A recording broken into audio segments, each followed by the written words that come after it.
afternoon, colleagues. Again, Susan Veldsman, Director of the Scholarly Publishing Program, I'm speaking. Welcome to you all to this webinar this afternoon. So on my watch, it's already 1 minute past 2 o'clock. And I think just to be fair and to allow our speakers enough time to enter into this debate and to have all these discussions, let us start.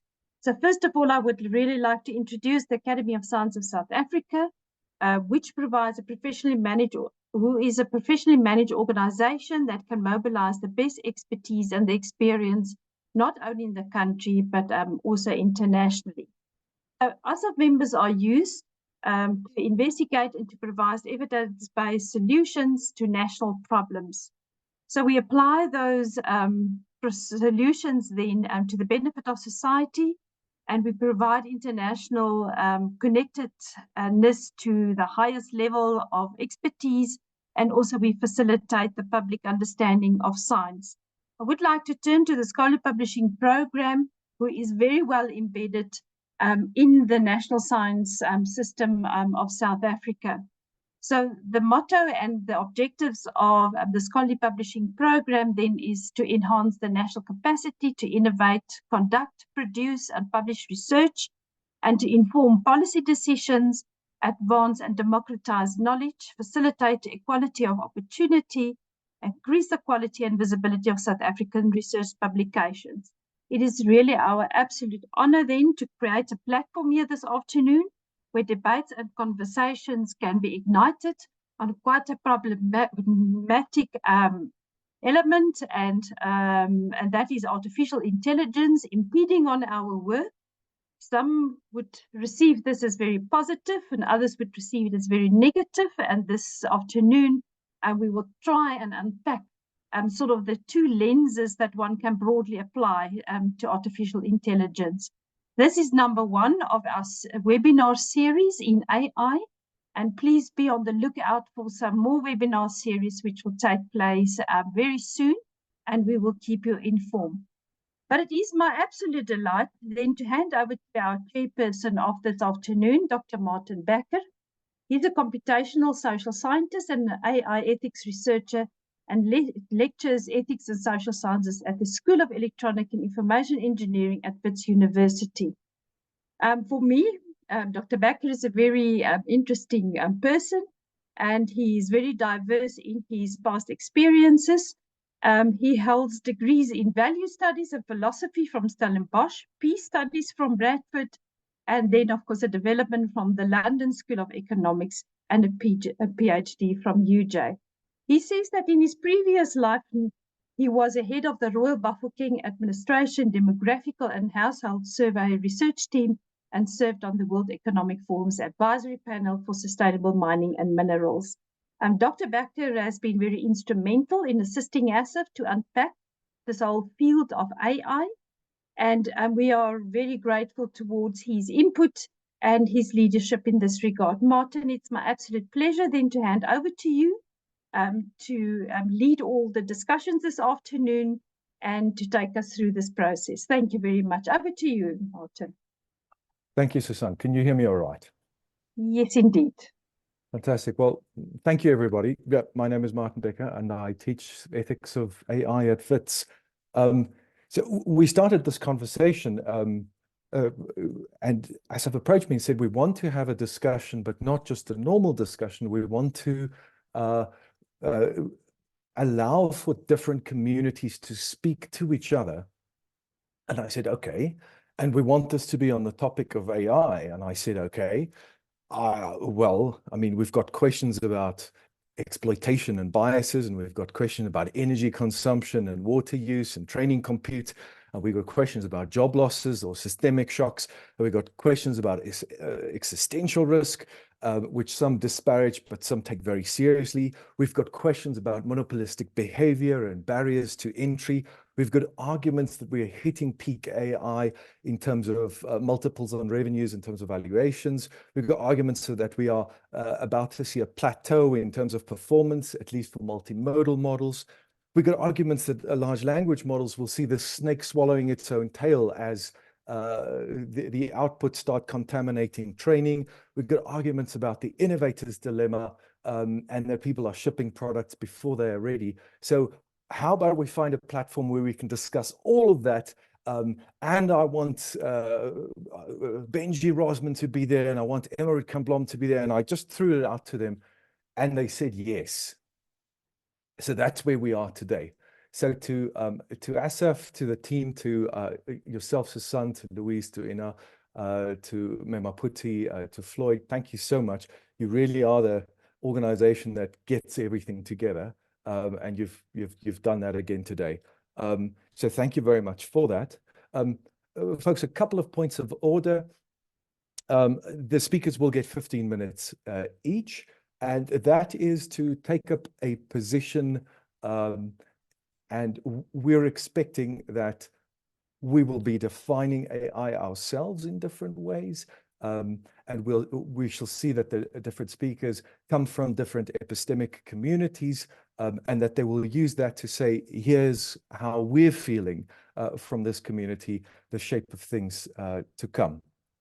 So the plan is not to interject then during their 15 minutes. So, but please do drop things in the chat, and I'll try and keep tabs on that.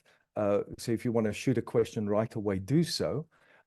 Then after the fourth speaker, we will give an opportunity to the speakers to almost act as panelists, but to engage with one another, to ask for clarification of nuance, or maybe clarification of priority. And there'll be that engagement, and then we open the floor.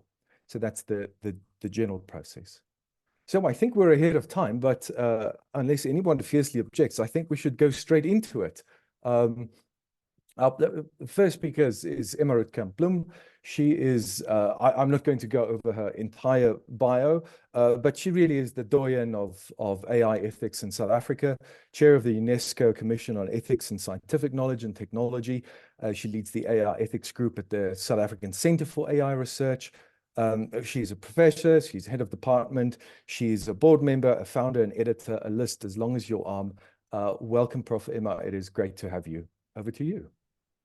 Thank you so much. I hope this being ahead of time will be in my favor, because I might need 16 minutes, but I'll be fine. And the clock hasn't started until I've started. So I'm sharing my screen.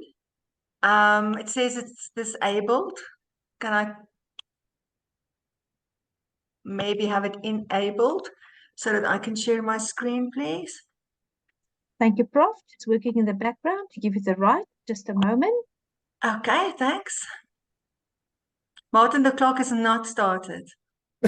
That's fine. We're ahead of time. This is all planned. Good. I see I have access. I think you do too now.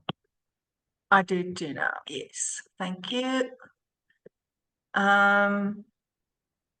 Just have to get my screen to listen to me so that I can do the... Oh my goodness. Just want to get to the... Where do I get this thing to go away? No. Prof, do you have an additional screen attached to your laptop? No, I don't. You don't. No, I don't. I just want to get see my, so that I can, the toolbar, so that I can see the slideshow, but I can't do that at the moment, and usually I can, which is infuriating and wasting time. Is there another way to go to, yeah, voila. Okay, there we go. Okay, sorry about that. I want to not start with a disclaimer. I'll give it as we carry on. So I'm going to talk specifically to you in the context of data-driven AI, and take a stance on whether AI has gone too far or has just only begun. But my focus will be on data-driven AI, not on the older style logic-based AI, which is very much still alive and kicking, and not on newer avenues like neurosymbolic AI, but data-driven AI. And the most important point for me to make is this is a technology data-driven AI is a set of technologies that use human data to function. And that already comes with a responsibility. So I'm talking about machine learning as a method to leverage huge amounts of data that humans can't do in order to latch onto patterns to make predictions. Talking about in the context of deep learning, which is a machine learning process that uses neural networks to kind of in the same way, to kind of come to predictions in the same way that human brains do. And then obviously I'm talking about applications such as natural language processing, computer vision, and recommender systems that are machine learning processes that are use probability in their computations. So it is important for me, and this is where the disclaimer comes in now, that we just take a moment to think about the general benefits of AI. This is a technology that can change the world for the better. This is a strong technology, and it comes with a lot of benefits. But because it uses human data, and because data is power, and because the main companies are centered in a particular part of the world, it is hard, especially at the moment, to see AI for good. A lot of underground work is being done in the AI for good space, but on the global scene, it's hard at the moment. It's really becoming a bit, disheartening. So my talk is not about banning AI, which is a ridiculous thought. It's not about stopping innovation. It is about ensuring that no harm is done in the process of engaging with AI technology. So general harms that we are concerned about in the space of AI ethics, concerns are around human control, concerns about human agency and the right to mental integrity. The right to mental integrity is the right not to be manipulated, the right to make up your own mind and hold your own opinion based on valid information. Concerns around imperiling the most vulnerable groups in society. If you don't exist as a data point, it's bad for you in the world today, in the algorithmy that we live in. But if you are then added in and you belong to a vulnerable group, you might not have protection. If you think of the development of facial recognition in the context of migrants, for instance. The quality of human interaction and agency is problematic, specifically in terms of social media, but also in terms of interaction of social robots, for instance. Amplification of inequality. The inequality gap can be narrowed theoretically by AI technology. It is not at all happening at the moment. Compromising the quality and integrity of information. Obviously, we're concerned about that. We all know about the deceptive powers of AI.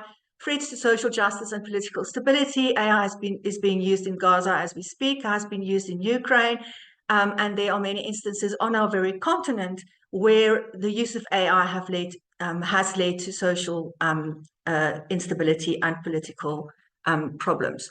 Threats to the environment and ecosystems. Obviously, we are concerned about that. The use of water, the use of energy, landfill, and then compromising the integrity of human moral values is also a concern.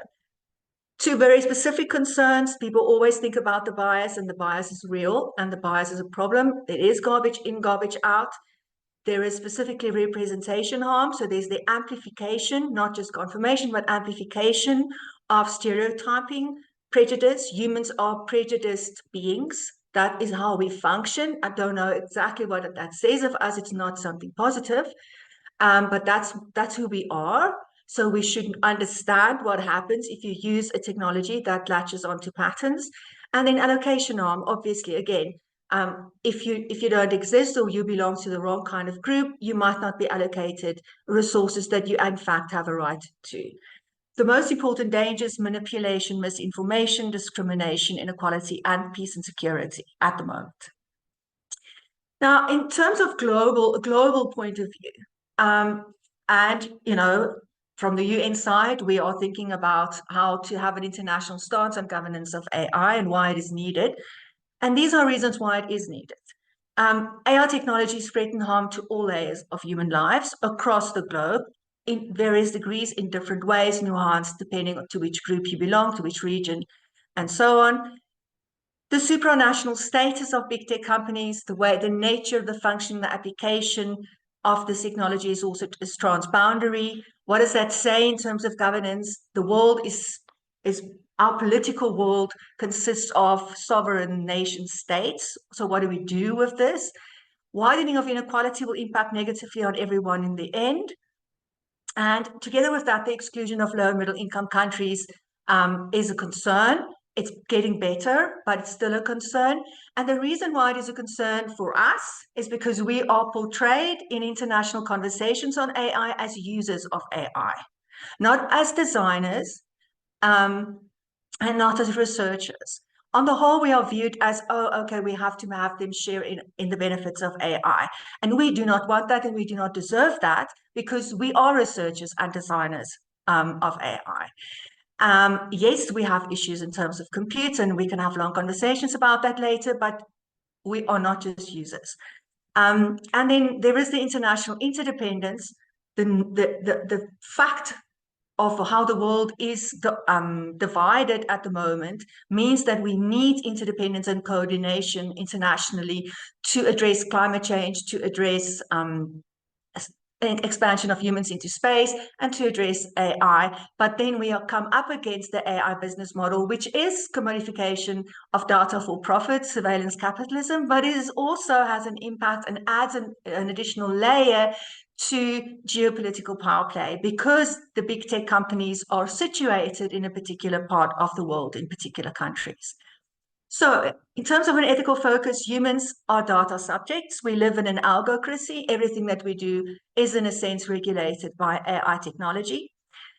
So we have to understand that this means that certain fundamental freedoms like the right to privacy, the right to equity, equality, and certain civil liberties like the right to quality education are threatened, because AI technology controls outcomes related to who people become, what people can or may do, what people believe, the kind of society that people live in, what people can achieve, and how people can interact with the world.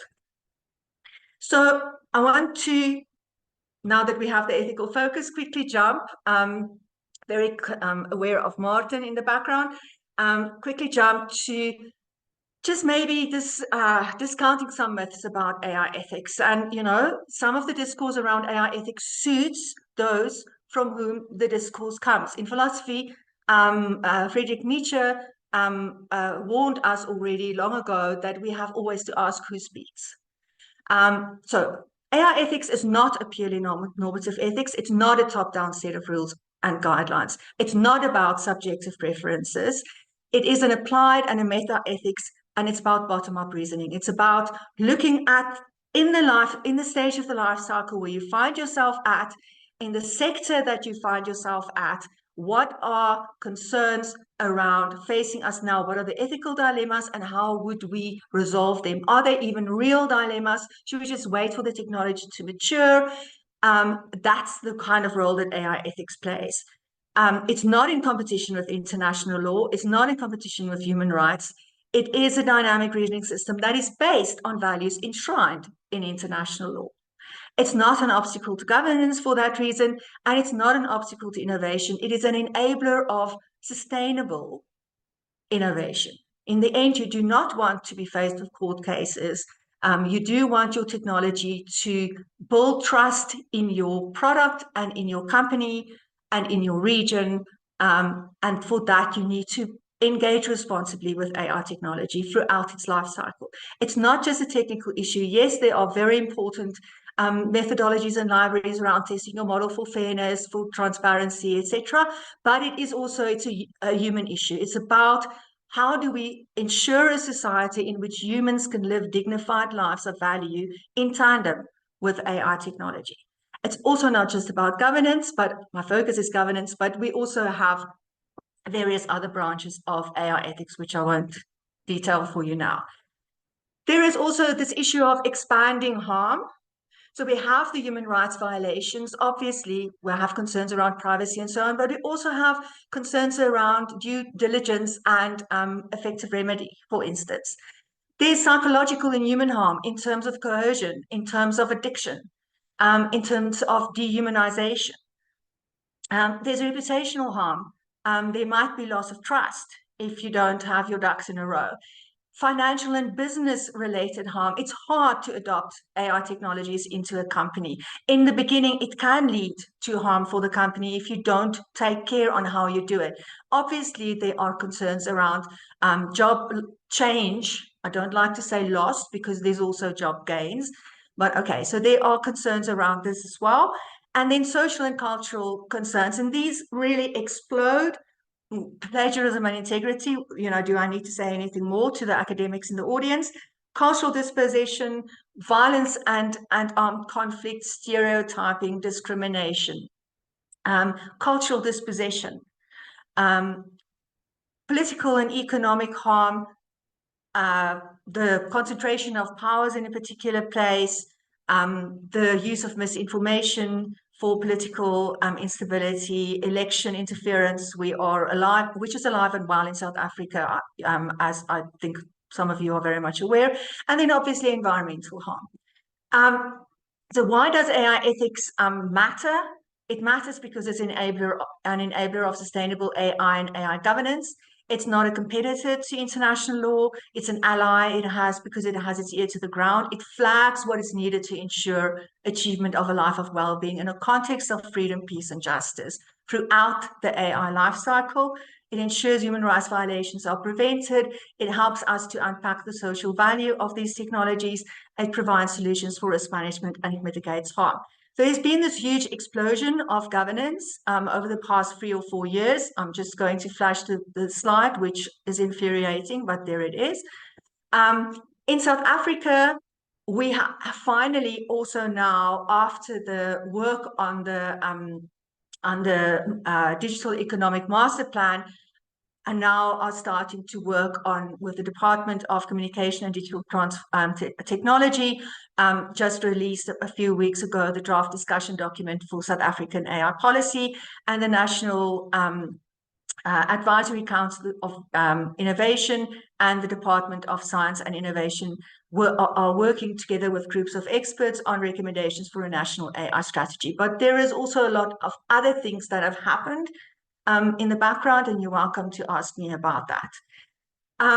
The normative focus when we think about responsible engagement with AI is on things such as responsibility and accountability, governability, accordance with international law, bias, harm mitigation, explainability, traceability, and reliability. But the challenges that we face at the moment, and these are changing all the time, and that is what the AI power paradox refers to, there are very unique characteristics to this technology that makes it hard to govern, and rightly so in some instances, but not always. And that uniqueness is changing all the time. But we're also concerned with escalation of cognitive abilities, the role of interstate competition, which is a real something to be worried about, AI as an all-purpose technology, and the diversity of actors in the AI chain.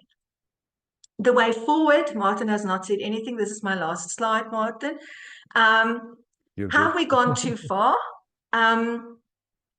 Yes and no. In terms of, people always say, why do you care about governance? You can never, catch up with AI development. Well, that's not the point to catch up.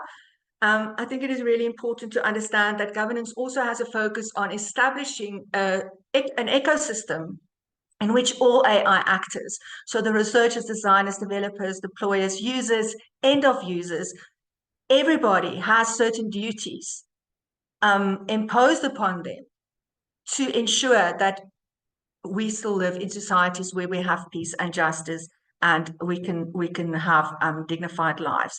So, but yeah, the horse has bolted in many regards, and this is not really helped by the fact that we are constantly faced with these false dichotomies. innovation versus governance, human rights versus ethics, fear of missing out and hype versus sustainable and fit for purpose AI. And it is important to work hard on creating alternative discourses to that of big tech. Because the person in the street, especially after generative AI exploded into ChatGPT, listened to Sam Altman and they listen to Satya Nadella, and they listen to Zuckerberg, and because they don't know how they should listen to them. So literacy and awareness of rights for me is really, really, really important. And that's also part of the responsibility of every AI actor. The users also can't say the police didn't know facial recognition is just an algorithm comparing two mathematical objects and coming up with a probability of the two matching each other. You can't say they didn't know that, and that's why they're not guilty of catching the wrong person. They also have a duty to know how this technology that they are using in fact works. And then the big question for me is we have to understand that AI technology does not belong to the tech community. Yes, or only solely to the tech community. This technology thrives on human data, on data that every single one of us is providing to all these companies every day of our lives in everything that we do. And therefore, it belongs to us too. But that means that we also have to ensure that our rights are not transgressed in any way, while respecting the fact that the innovation has to have its way. Okay, that's not really ending with a bang, but thank you, Martin. I'm done. Thank you. Thanks. Thank you, Emma. No, thank you very much. I mean, not only have you given us a baseline, but you've highlighted with such deftness so many issues. So maybe, hopefully we'll get time to unpack some of them. But you've also been sort of quite delicate by not emphasizing the very important work that you yourself are doing. And maybe we'll talk about that in the discussion later. So thank you. Thanks very much, Emma. Next up, we've got Professor Tapia Chagona from the UJ. He's a social scientist, so we're moving from the philosophers over to the social scientists.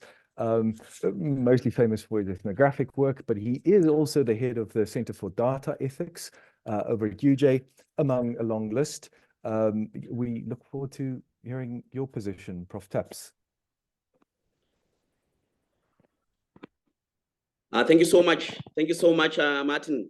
Can you hear me? Loud and clear. Fantastic. I need to apologize to you and to the audience. For some reason, I'm failing to connect to the webinar with my laptop. So I've connected with my cell phone, which is not very ideal, and I can't even share my slides. But anyway, let me get on with the presentation, Martin. So the title of my talk is AI Revolution, Navigating Rapid Advances with Caution. These are the talk's focal points. So there are 3 of them. And to some extent, you know, they mirror the talk which we have just had from Emma. So firstly, I will speak to some of the potential benefits of AI, but I will also delve into some of its pitfalls, but thirdly, I will also speak to the way forward. So is AI regulation enough? Right. So colleagues, AI in recent times has taken us to uncharted territories, and many facets of our lives are being impacted by it, both positively and negatively. The main argument that I'm putting forward in this brief talk is that despite all its pros, the AI revolution is just moving at a neck-break speed. And some of its disruptions are really worrying and go against best AI ethics practices. So some of the AI innovations might just be going too far. My fear is that AI regulation may not be enough to rein in some of AI's cons on society. So we have already heard about some of the moves that are being made in terms of trying to regulate AI from Emma's talk. So the ramifications of some of AI's innovations, which we are witnessing on a daily basis, sometimes take time to be witnessed. And so regulation will almost always lag behind these. Thus, AI ethics and some of its normative facets needs to be made mandatory, I think, for AI innovators. And this should act as a complementary measure to formal pieces of AI regulation, such as the EU AI Act, which is still in the works, but also the South African one, which I'm sure we shall see soon. But AI ethics should not only be made compulsory for the innovators, but also the consumers of some of these innovations.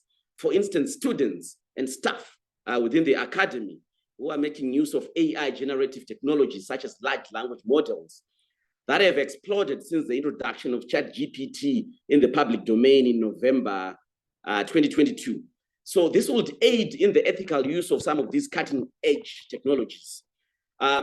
So from an essay context, what are some of the benefits of this AI juggernaut?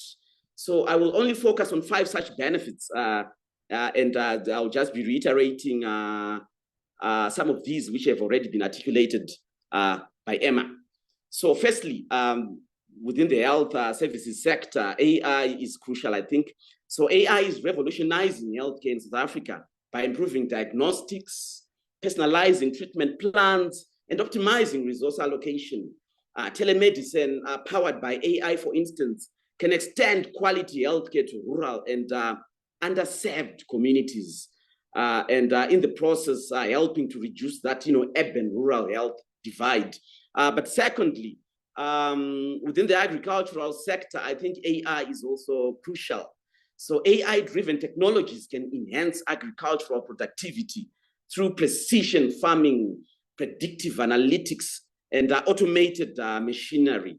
So these innovations help farmers optimize crop yields, manage resources more efficiently, and assist in the adaptation to climate change and food security, and in the process, enhancing food security. But thirdly, there's also the benefit of possible or potential economic growth and job creation, especially when it comes to high-tech jobs. So the adoption of AI can spur economic growth by fostering new industries, enhancing existing businesses, and creating high-tech jobs. AI can streamline operations, it can boost innovation, it can attract investments, thus positioning South Africa as a leader in the tech industry. And I think this is something which, as a nation, we can tap into. But there's also the academy, improved education and learning, the teaching and learning enterprise. So AI can transform the educational landscape by providing personalized learning experiences, for instance, automating administrative tasks, and enhancing access to quality education. AI-driven platforms can also offer tailored tutoring, support teachers, and bridge educational gaps across different regions and classes within our country. But also it might enhance public services. So AI can optimize, or it has the potential to optimize public services by streamlining government operations, improving service delivery, and combating fraud and corruption, one of our biggest challenges as a nation. So, colleagues, despite the above potential positives, AI's rapid pace, and this is where my worry lies, AI's rapid pace is very, very worrying. And we might be taking it too far, I feel, as it is accompanied by some worrying trends. And here are a few, so I'll spell out a few worrying trends, and some of these have already been articulated by Emma. So firstly, colleagues, I'm sure we are witnessing a very expensive AI arms race which is being dominated by big tech, mostly from the global north. So being ahead of competition and making huge profits appears to trump or appears to be trumping best AI ethics practices. So an example is the case of the Hollywood blockbuster actress, Scarlett Johansson, who in the past few days has been embroiled in a legal wrangle with OpenAI over the alleged or supposed use of her voice without permission in OpenAI's latest conversational chatbot, Sky, one of the voices of the recently introduced ChatGPT 4.0. So Variety's 20 May 2024 edition reported that, and I quote, actor Scarlett Johansson said she turned down OpenAI's request for her to lend her voice to a conversational chat GPT system, and that she was shocked and angered that the company went ahead nonetheless and used a voice that sounded very similar to hers anyway.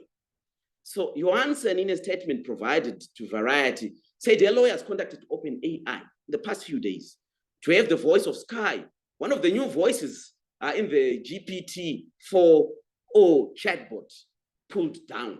And indeed, it was pulled down a few days ago. So this just goes to show the cutthroat competition among the big tech firms to churn out the best cutting-edge AI technologies and the lengths they are prepared to go to be the best.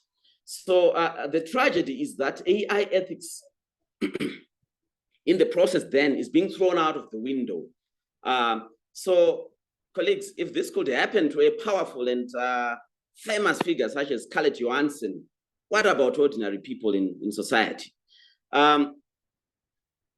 This AI arms race space is also frightening to the extent that I fear that the divide between the global north and south in terms of technological innovations might continue to widen.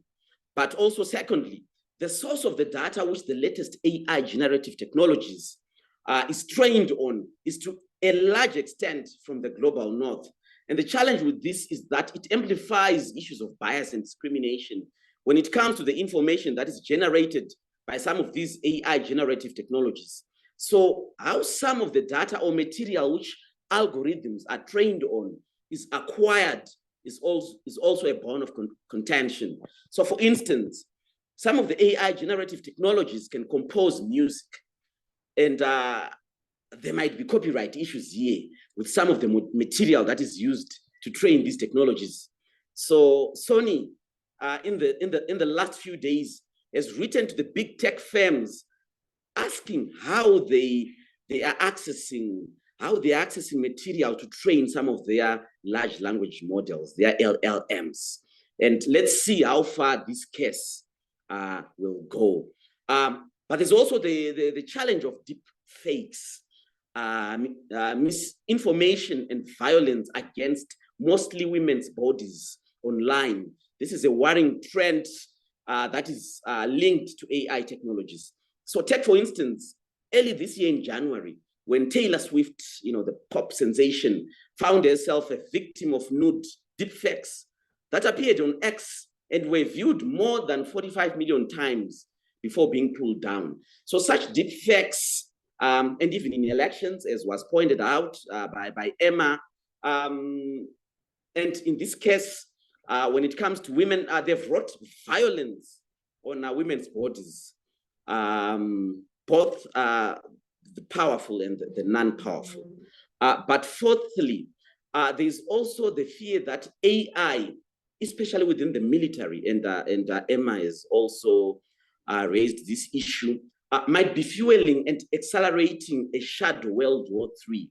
So developments in Eastern Europe, that war between Russia and the Ukraine, which is being backed by NATO, and the Middle East are extremely worrying. The developments there are very worrying. Where autonomous weapons, military weapon systems, precision munitions, and cyber warfare are being used to have an edge in today's worrying geopolitical maneuverings.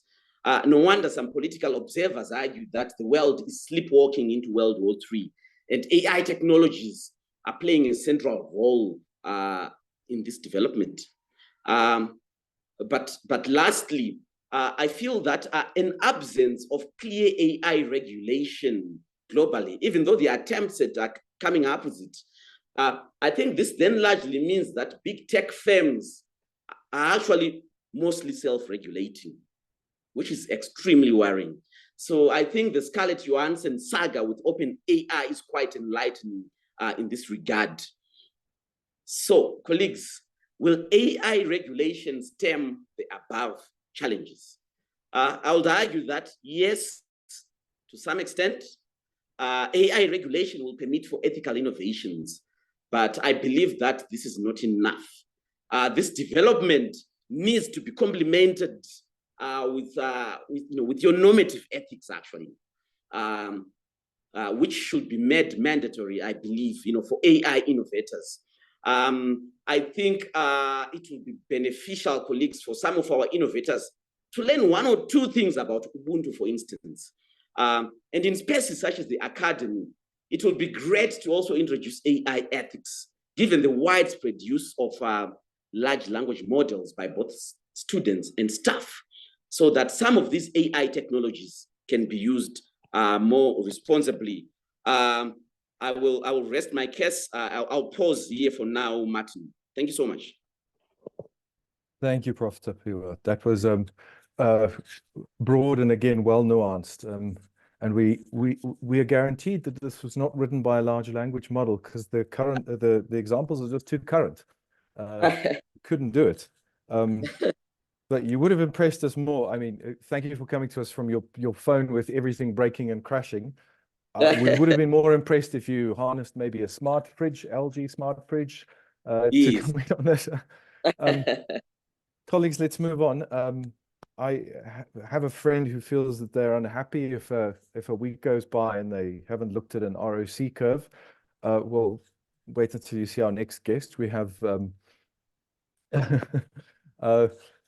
Prof. Tommy, who is in some way, and I say this as a compliment, the geek's geek. He's the director of the AI Research Unit at UCT, professor. He's co-director of the National Center for AI Research. He is NRFA rated. Google Scholar tells me that he has an H index of 32, so beat that with a stick. Prof. Tommy, over to you. Thanks, Martin. And let me open my slides. Just see. So I'm assuming you can see my slides? Yes, we can. Okay, then I'll start. So thanks for that introduction, Martin. And once you see my slides, you will see that I'm taking a slightly different tack compared to Tapiwa and Emma.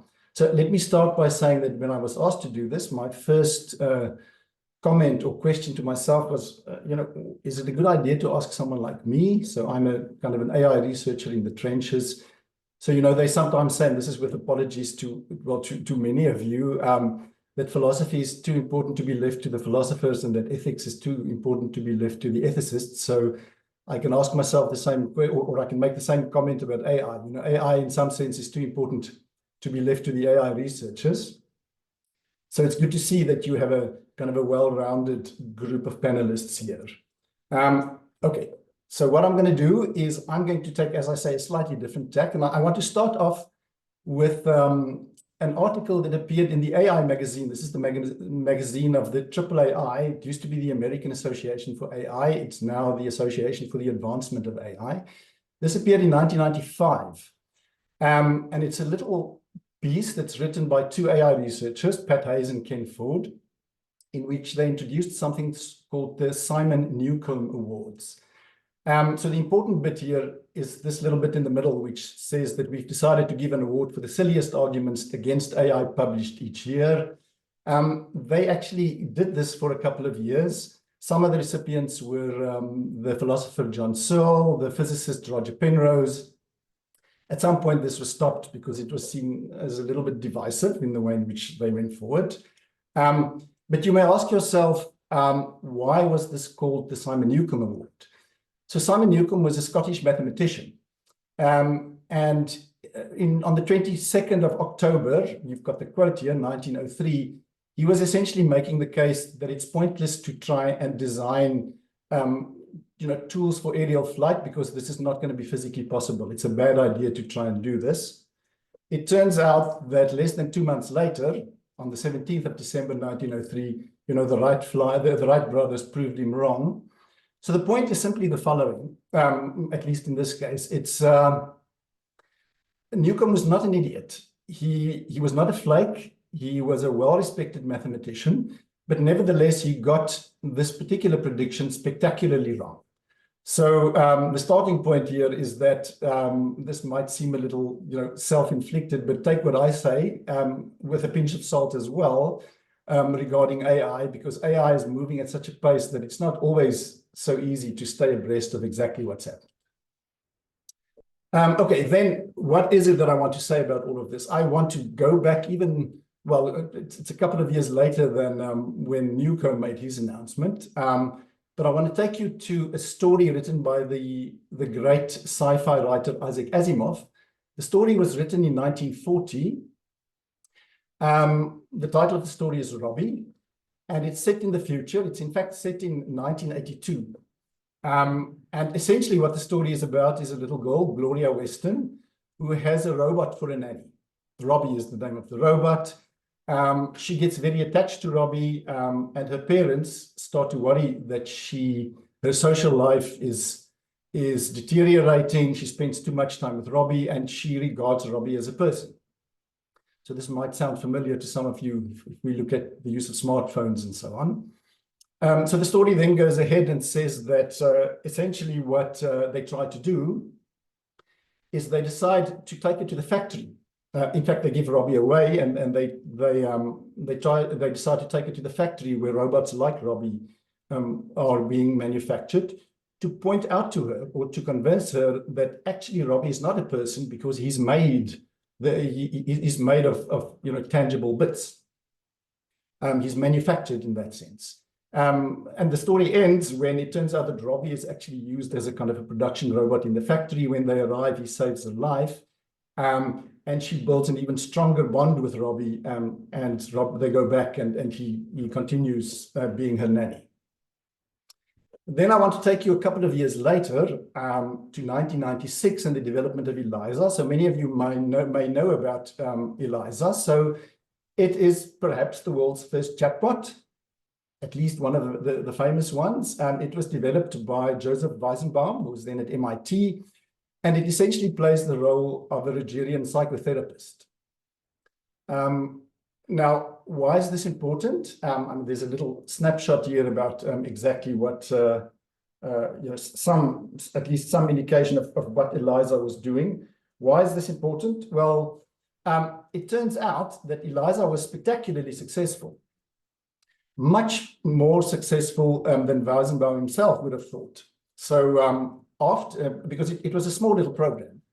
So Weizenbaum made the following point in many different ways, that some subjects have been very hard to convince that ELIZA is not human, and he was extremely concerned about it. There's a very interesting story that he tells about when he gave this to his secretary. At some point, she asked him to please leave the room so that she could speak in private with ELIZA.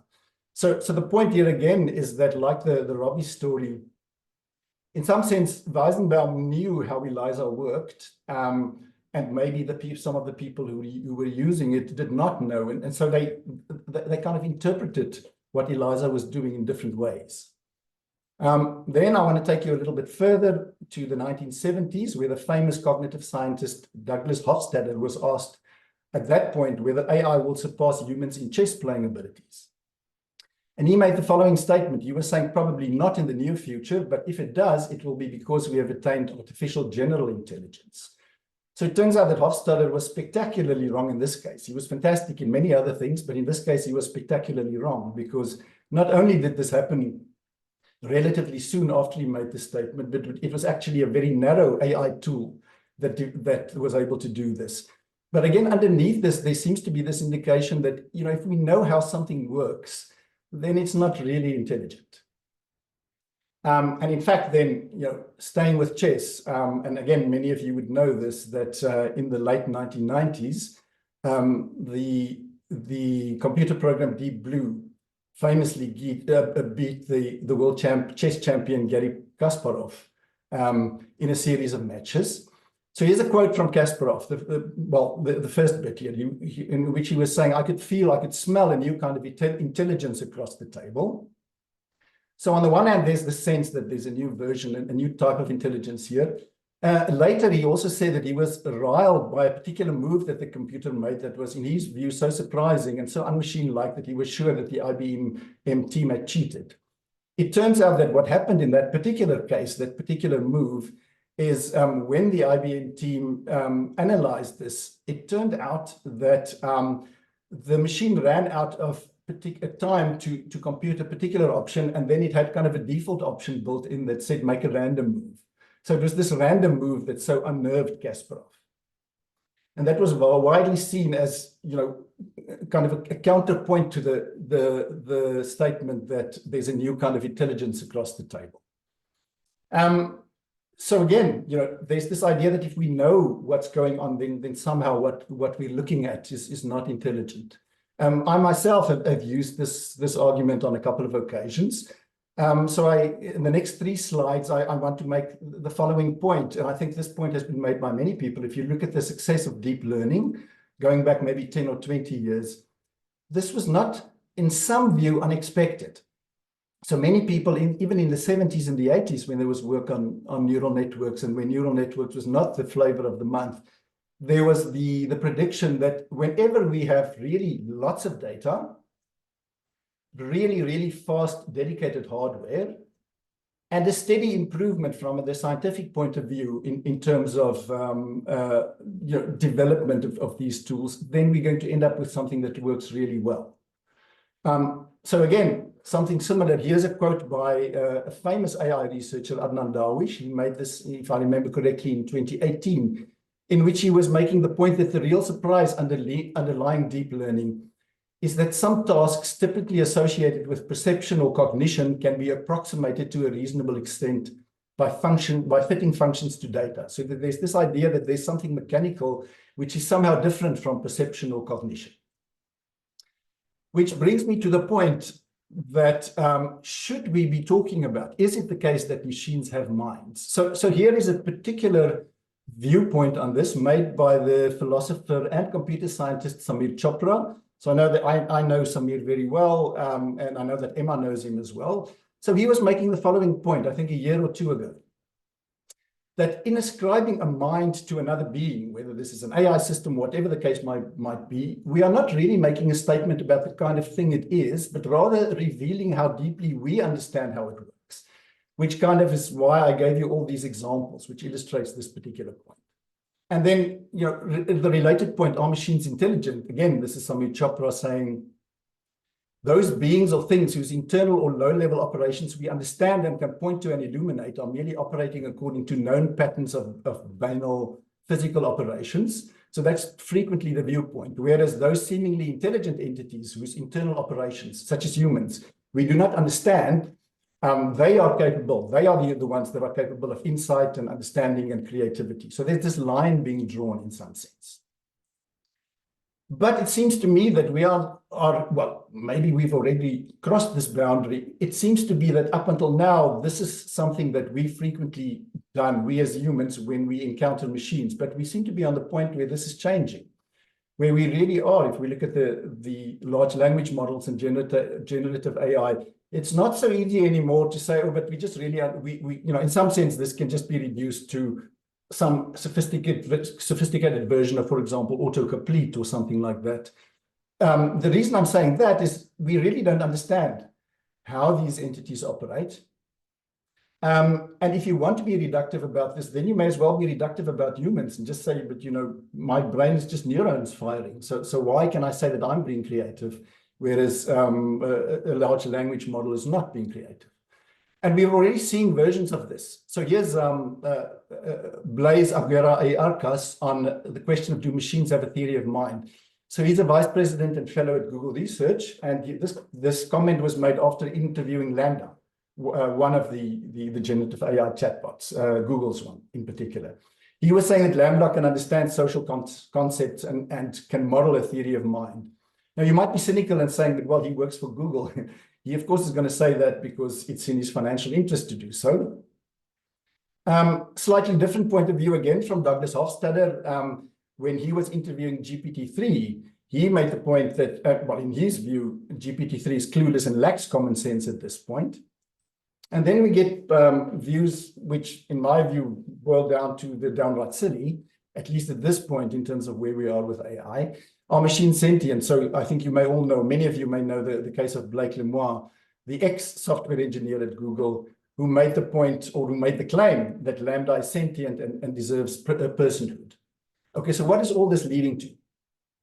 I want to make the following proposal, and that is to say that this idea that I've outlined in a slide or two ago, we should really take the following claim to its logical conclusion. And it can be kind of summarized as follows. If we were to encounter a sufficiently complicated and interesting entity that appears intelligent, but we do not know how it works, and we can't utter our usual dismissive line, all X does is Y, as many of these previous ones were doing, then we would start using the language of folk psychology, if you like, to govern our interactions with it, to understand why it does what it does, and more importantly, to try and predict its behavior. So I'm saying that we should really take this to its logical conclusion. So what does that mean when I talk about this? Well, I'll give you two examples. Take something like Microsoft's Copilot. It's a generative AI chatbot. One way to look at this, if we were to take this serious, is to really view something like this as an intelligent being. And probably a sensible way in which to take this forward then is to view Copilot as a kind of representative of Microsoft, in the same way that a doctor could be a representative of a hospital, or a CEO might be the representative of a company. The useful thing in doing so, in ascribing a version of agency to it, would be that it's the principal, in other words, Microsoft in this case, would have to take the responsibility if this particular entity goes beyond its levels, its prescribed levels of competence. So if Microsoft is comfortable with putting Copilot out there in answering certain questions, then they should also be comfortable if Microsoft, is being sued or being taken to task, if there is an issue in terms of what Copilot is saying. You've got one more minute, Prof. Meyer. Sorry, one more minute. Yes, if that's okay. Okay, yeah, I'll be very quick. Love it. So the point about this then is that it might seem to be that we are stifling or that we're giving too much to Microsoft in terms of doing this, but this might well be helping on innovation. The second example is simply the one of Google and other similar companies who, as we know, scan our emails if we make use of their tools. So at the moment, Microsoft, or in the past, Microsoft has frequently said that, yes, they don't scan it for ads anymore, apparently, but they still scan your emails for other so-called smart features. The argument is usually that it's not a person scanning, so it's not really violating anyone's privacy. On the other hand, if this tool is seen as an entity, a legal entity, a representative of Google, then the whole scenario changes. So to come back then in the remaining couple of seconds that I have, has AI gone too far? On the one hand, I would say, no, it hasn't. When we prescribe agency to such entities, we should consider them as the legal representatives of those who develop and deploy them. We should take them in that sense more seriously. But on the other hand, as Emma was saying earlier as well, has AI gone too far? Yes, it has. We should hold their legal principles accountable when such agents engage in undesirable behavior. And I think that kind of relates to what Tapio was saying as well. So I'll leave you with a final slide from a famous computer scientist, Edsger Dijkstra, who when asked, when can machines think? His response was, the question of whether machines can think is about as relevant as the question of whether submarines can swim. So really, it's the wrong question to ask. Thanks. Thanks, Prof. Tommy. Wow. I mean, the immediate thought that came up was that wonderful piece of repartee by Marx, Groucho Marx, not Karl, in the case where there was somebody who's dressed like a aristocrat, and he speaks like an aristocrat, but don't be fooled, he's not an aristocrat. And he said, well, look at this guy. He may look like an idiot, he may talk like an idiot, but don't be fooled. He really is an idiot. Wonderful. Thank you. Thank you very much for that series of positions and journey, really. So let's immediately pivot then into Prof. Benji Rosman. In the shortest, again, you've got access to his longer bio, but Benji builds amazing robots and asks all the deep questions. He runs the biggest AI lab in Africa. Among his many awards, he's a National Geographic Explorer, he's a founder, he's a chair, he's a senior member, and he's a mensch. So Benji, over to you. Thanks so much, Martin. That's very kind. Can you hear me all right? Loud and clear. Cool. Thanks so much. All right, where did my PowerPoint go? All right, can you see this? It's still serving. It says that you've started screen sharing, but it's not. But you're not seeing anything. Interesting. Not just yet. How exciting.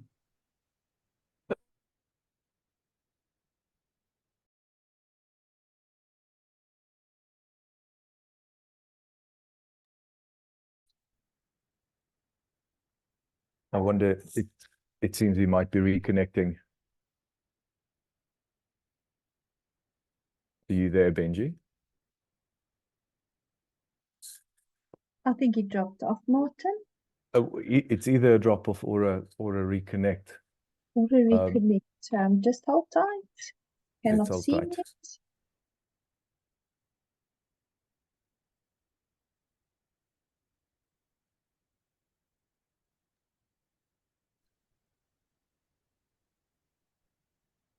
I cannot see it.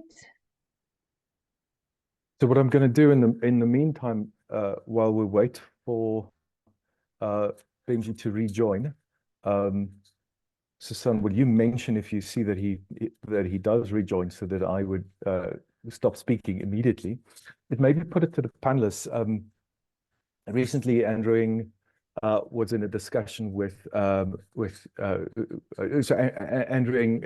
at Stanford, and runs a whole bunch of companies as well. So let's call him a machine learning pioneer, in conversation with Jan LeCun, chief AI scientist at Meta, and also one of the so-called grandfathers of AI, had this discussion, and they came to a conclusion that more intelligence is always good. More intelligence that we are adding to the world, and it could be different kinds of intelligence. And we've had this interesting nuance now by Prof. Mayer saying, well, intelligence is already tricky. Yes, is he back? I am back. I think so. Oh, wonderful. Okay, My so screen sharing is disabled, if we can re-enable that. So of course, we've got to bookend a discussion on AI with the first and last speaker having technical issues. That's got to keep things exciting. Go for it, Benji. Cool. All right, let's see if it works a little bit better this time. Should be nice. How about this? Are we winning this time? Lovely black screen. But it says that, yes, there we go. All yours. Okay, cool. All right, so hopefully that didn't cut into my time, but really it's such a pleasure to be here with you all, and really such an honor. Thank you, ASSAf. Thank you, Martin. And to the other speakers, wow, what a great honor to be kind of sharing a virtual stage with you. This is a big thing, right? Talking about AI is it's quite surreal to be doing this. Some of us have been waving the flags for a number of years, saying, whether there's things we need to talk about here. Now it's finally happening. And I was asked to be a little bit provocative in some ways. So I'm going to try and do that at a couple of points in this very brief talk. But there's this kind of caricature of kind of the importance of AI and the weight that it carries, that this is possibly one of the most, if not the most important questions we will ever look at as a species. And this is that if we get it wrong, we go extinct, and if we get it right, we become immortal. And I think that is nice and provocative, but I think that there's a lot to think about here, and it really comes down to, I think, what Martin was just saying when I reconnected, that There's this idea, if we want to solve a hard problem, we should throw more intelligence at it. And if we're on the verge of throwing all the intelligence at things, then that's crazy. That the potential there is huge for good or for ill. And this is something we've got to be careful about navigating. Now, as we go into thinking about kind of AI, the one thing that I found is very useful to convey and just make sure people are on the same page, as kind of everyone in the room on the same page, is around kind of what are we talking about when we're talking about kind of, in quotes, modern AI? I mean, there's lots of different areas of AI. There's so many different exciting developments to talk about, but I think people kind of think AI synonymously with ChatGPT and other large language models these days.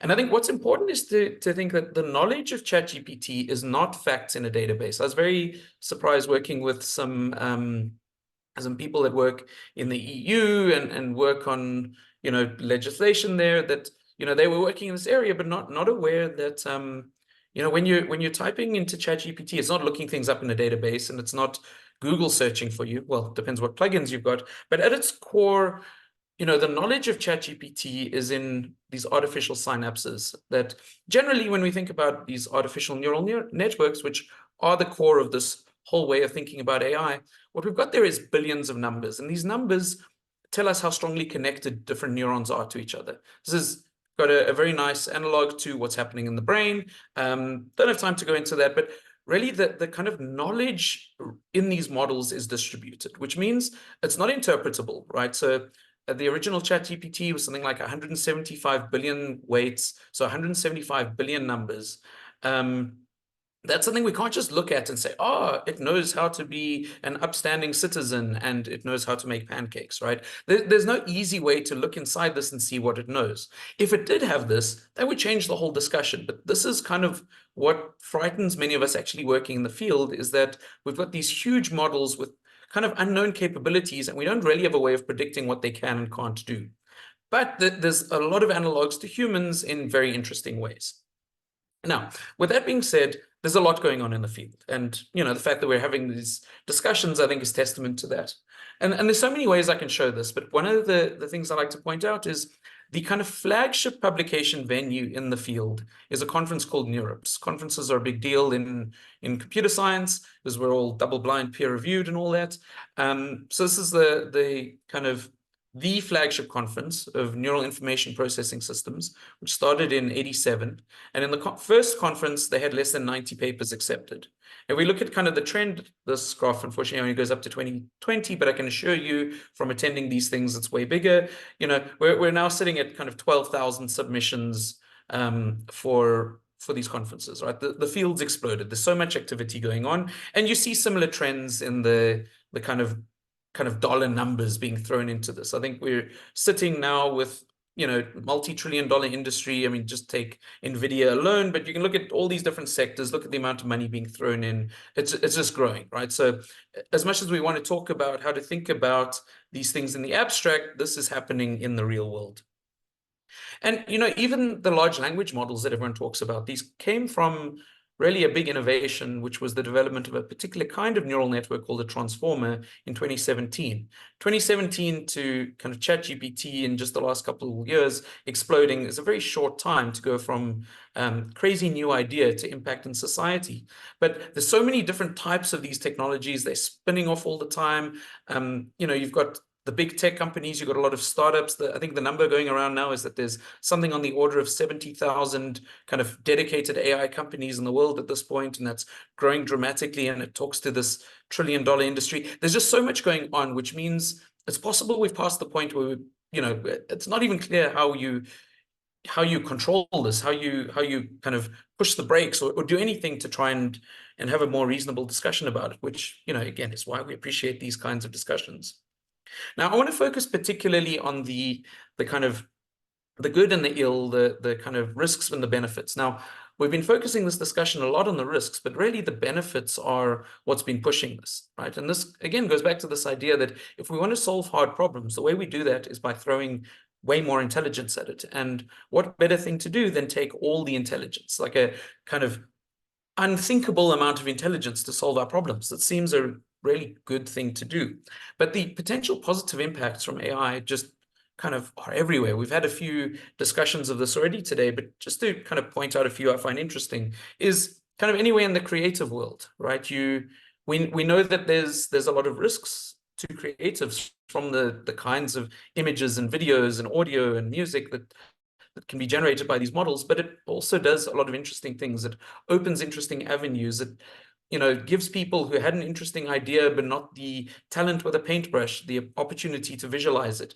It gives weird academics like me the opportunity to not just find the images I need for my talks, but make some if I can't find them.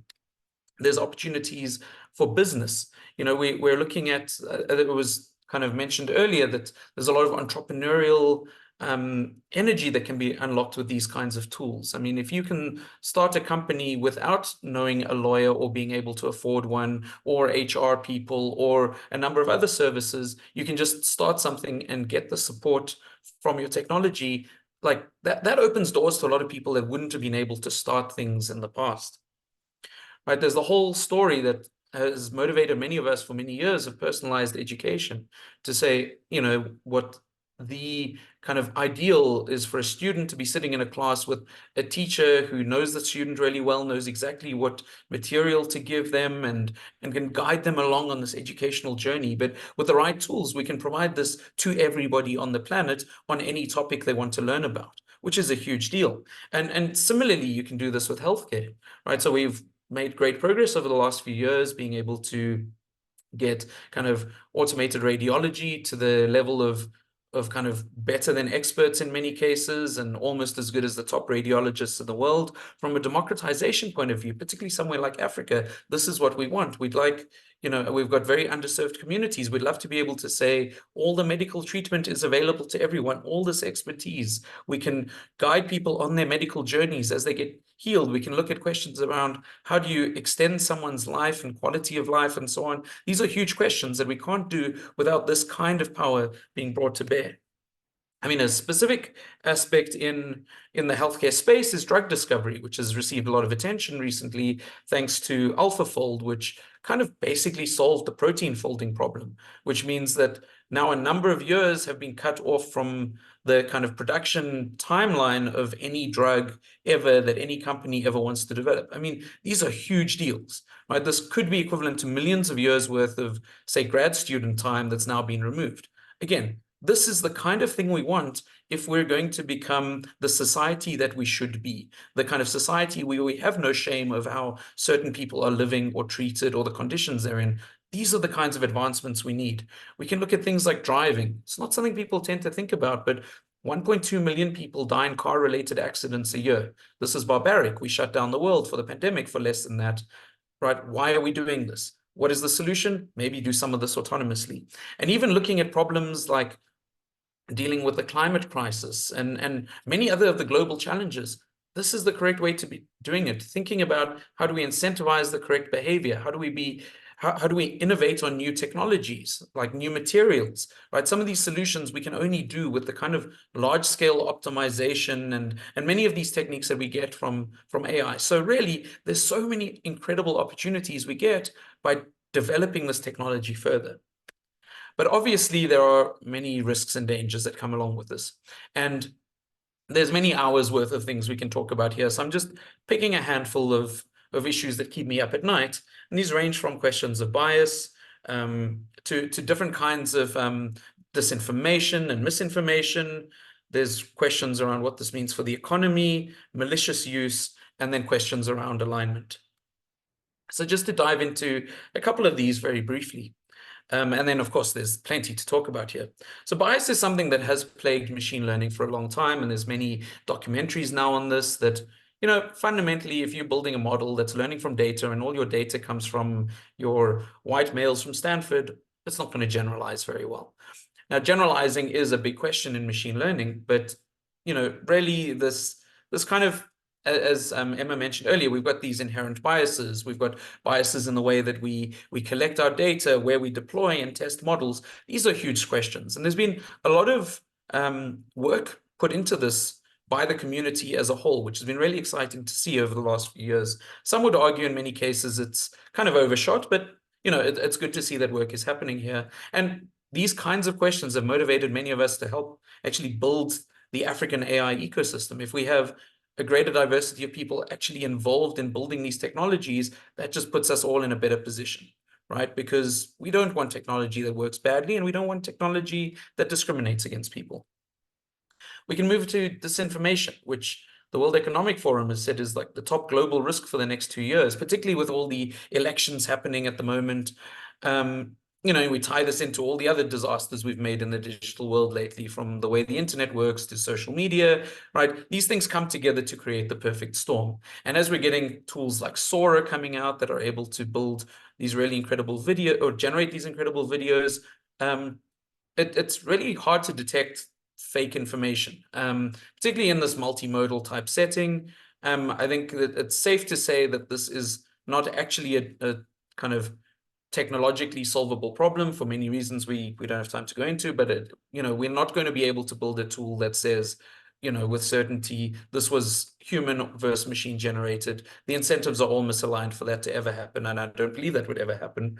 But really, there's questions about what this means for democracy. I don't think it takes much kind of soul searching to realize that in a place, say the US, for example, if there were videos coming out just before the elections of Obama eating Republican babies or something, you could probably see the whole country dissolve into a civil war, which would probably not be great for anyone anywhere in the world. And so these are things we need to be really careful of, and the way that we deal with it is important, right? And again, it's just, as our ability to generate, this is particularly true to generative AI, as our ability to generate better and better quality and kind of quantity images, and it's democratized more, like this is a harder problem to deal with. And, you know, with everyone trusting every message that their aunt or uncle sends them on WhatsApp, right, we're in a very precarious situation that we need to pay attention to. It's 1 minute, Benji. Oh, shit. Okay. Job losses are a big worry. And I think here there's a lot to talk about. As AI develops, we're looking at more and more spheres of cognitive work. I think that there's what I think is a false narrative that ultimately AI creates jobs. This might be true in the short term, but I don't think it's true in the long term. How do we keep upskilling people? We used to say that people should work more in data science or programming. These are things being automated at the moment. I think very few economies could even handle a few % increase in job losses before destabilizing as well. There's lots of worries around malicious use. And this goes from like humans being able to use these tools to synthesize dangerous compounds, to hack, and so on. Again, some of this knowledge was online, but if you actually have tools that can guide you through the process, it's even worse. With many of these things being democratized in a very bad way, in a very ill-advised way, just dumped out into the public without knowing what the capabilities are, this is a huge risk. And then the last issue, sorry, Martin, is misalignment. And this is this question of AI doing evil things. And this might be intentional on the part of the AI, and it might be side effects. And I don't really have enough time to go into all of this, but this talks to this question of superintelligence. What happens as we build machines that become more and more intelligent? And this is something we don't have a good handle on. But you know, it's clear there's a lot of questions we need to unpack here. We don't know what the dates look like. I've just come back from a series of international conferences. People put the dates in about 5 years. Depending on the way you estimate this, it could be anywhere in the next couple of decades. What happens when we get machines smarter than people? Is this good or bad? Well, the vote is out. The people are pretty evenly divided on why this could be a good or a bad thing. And I like this caricatured comic from the kind of blog Wait But Why, which produced this a number of years ago, and our distorted view of how AI is slowly improving and will take a long time for it to get to the point where it starts looking like people. But in practice, that's not how things work. There isn't a wide gap on the kind of intelligence scale between, you know, the smartest and the least intelligent humans. And the way things are going, we see no reason why we're not going to get this kind of explosion that happens from nowhere and kind of throws us off guard. So just to sum this up, I think one thing that's for certain is that change is coming. I would be mind blown if the world 10 years from now looked anything like it does now because of what's happening in AI. Most industries are going to go through some sort of crisis moments. Many have already. I think education was an early one. This will happen repeatedly. We're going to see a lot of shakeups to democracy and employment. I think the way I like to summarize this is that AI may be great for some percentage of society and terrible for another percent. And I want to increase X as much as possible and reduce Y as much as possible. And there's all sorts of policy questions, there's AI questions, and so on. But we really don't know what is coming. We've never been faced with the potential of dealing with a technology that's potentially more intelligent than us, whether that's sentient, whether that's conscious. Those are other questions, but we don't know what this means. There's the big potential of us getting it wrong. If there's a thing that's self-improving, that may have preservation instincts, these are things we need to think about. We need to take seriously. We may only have one chance to get this right. And so hopefully that was provocative enough and I spoke fast enough. Thanks, Martin. Most provocative, and we hung on by our nails, but I think we got all of it. Thank you. Again, I think that's the standout thing here is you were forced to deal with so many issues. And maybe it would have been better to say that we're only allowed to talk about this one aspect of AI. You know, we've spread the tent as broad as possible. But again, what a roller coaster. Thank you, Benji. So colleagues, what we're going to do now is we're going to cycle through and allow in the same order. So starting with Prof. Rutkamp-Bloem to pose questions to her fellow panelists, and it is up to the initial questioner, the OP, to decide whether they have a single question to one other interlocutor or something to the group or different questions. So we'll first give her an opportunity, and we'll do one round and we'll see how we're doing for time, because of course we also want to open this to the floor, and I see that some questions are already coming out. So Prof. Emma, over to you. Thank you. I'm going to ask a question that I would like everybody to answer. I know we don't have a lot of time, but, you know, okay, it's about what is it that concerns you most? And I want to just point to one small thing in each of the talks. So I could not agree more with Tapio on the importance of education on, I would call it critical AI literacy, not just AI ethics. And so with that, we were on agreement. I just wanted to say that. But what concerns me is if we talk about, so what frightened me out of his talk was if we talk about the use of AI in education and we portray it as a success story, at the moment, there is no concrete evidence, not a single use case that is valid, that can prove that the use of AI in education necessarily increases learning. And you know where to find me, bring it on. But I know this for a fact. So we must be careful, because I'm worried about the quality of what is being spit out by generative AI. And I'm worried about people talking about children in Africa would otherwise not have access to quality education, and that's not at all what Tapiwa said, but will now, oh, generative AI will solve that problem. It's not quality education, okay? So I'm touching on everything. Tommy, what frightens me about what you said, again, it's not that you said it, it's something that speaks to me, is that we can fall into folk psychology. Folk psychology is this, you know, we talk as if we are dualists. We talk as if we have subjective experience. We talk as if there is a difference between the mind and the brain, because that just fits the way in which human beings, you know, converse with each other. So folk psychology in the sense of AI can actually lead to feeding into the hype. Benji, why don't we have these fantastic advancements that you spoke about? Because of the monopoly of the big tech guys, and because of the extra layer that they put to geopolitical power. And that frightens me, because it's going to ensure that the world remains unequal forever, because it fits their business model to keep it that way. The thing that frightens me most, so I just want to know from all of you what frightens you most, and maybe latch onto what I've said. I'm most worried about the illiteracy around AI, but also the apathy about what it is doing to what it means to be human. Even if you tell a student that how generative AI works, they don't care. They don't have to read the book. And that frightens me a lot. Okay, Martin, you're being polite. I'll shut up now. Okay, Prof. Tapiwa, do you want to respond now? Yeah, sure. Let me go Fantastic. for it.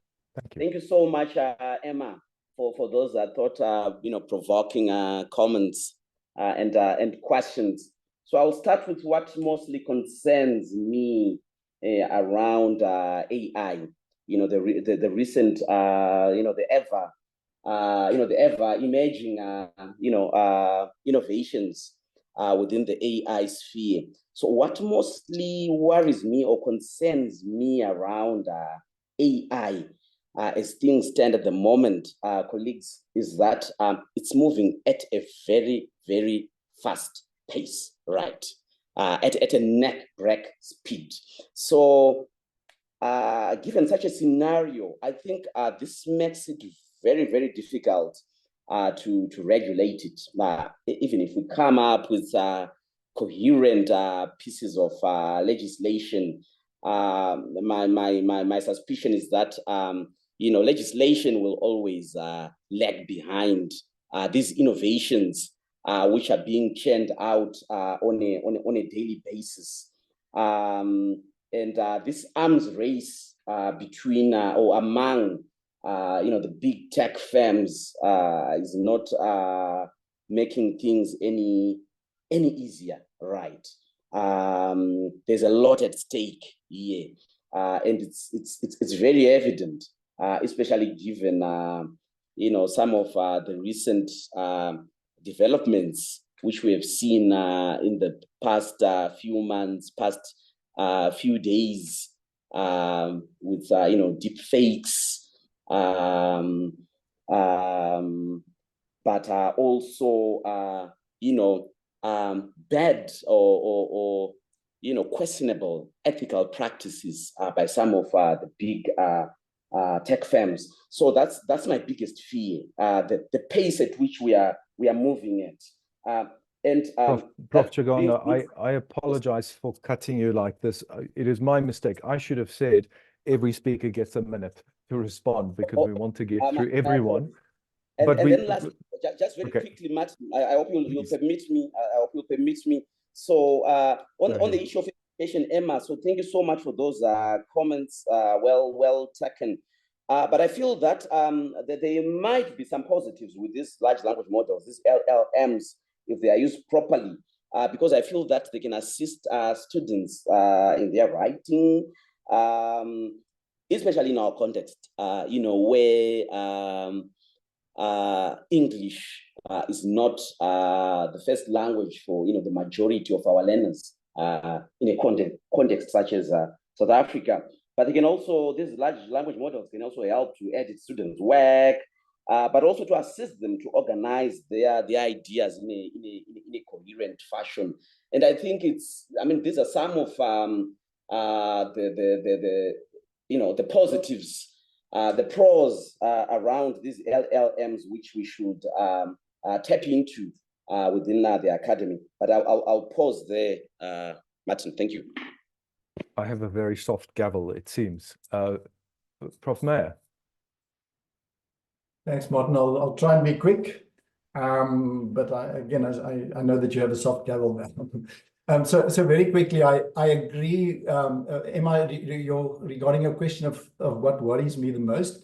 AI literacy, what I mean by AI literacy is some general sense of what it is that we're talking about when we're talking about AI. Because if we don't have that in the population in general, then people worry about aspects of AI that they shouldn't.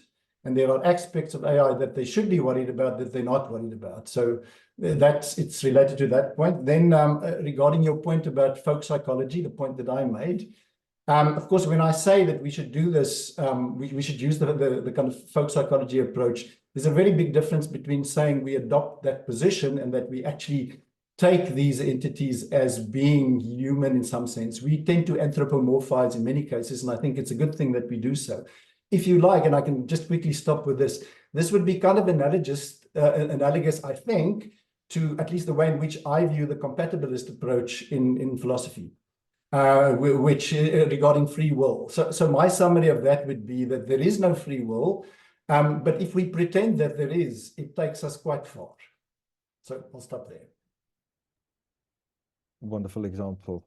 I won't break up my beloved Niels Bohr story about when things work, whether we believe them or not.